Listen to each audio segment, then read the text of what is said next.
Okanagan Farming by Austin, Tyler, and Santiago.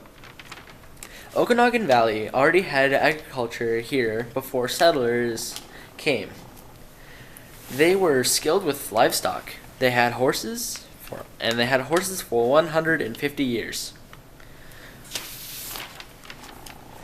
The winter of 1865, the ranchers brought 200 cattle to winter in Penticton. They refused to pay, so we took the cattle to a worse spot, and many of them died.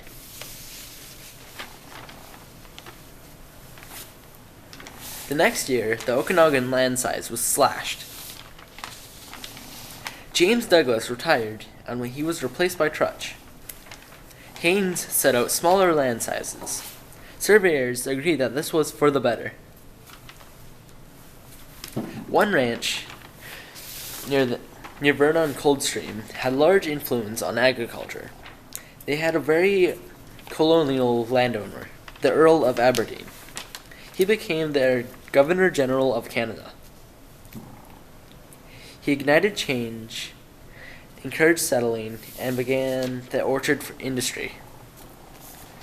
First Nation laborers were major workforce.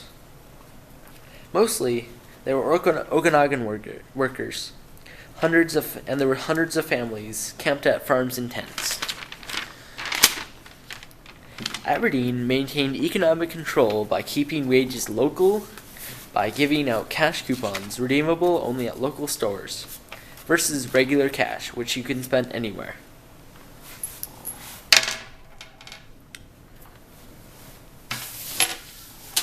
In the 20th century, cattle was disappearing from Okanagan farms, and it was turning into fruit farming instead. More people turned to farming. Land reserves shrunk, and the chief of Nakama wanted more land. Instead, his land was taken. I want more land. No, we're taking your land for white farmers to farm. BC Water Act denied any who didn't own property to get a water license. Some First Nations used water to save their crops, but they were thrown into jail instead. First Nations became laborers on farms of newcomers. Farmers depended on the First Nations.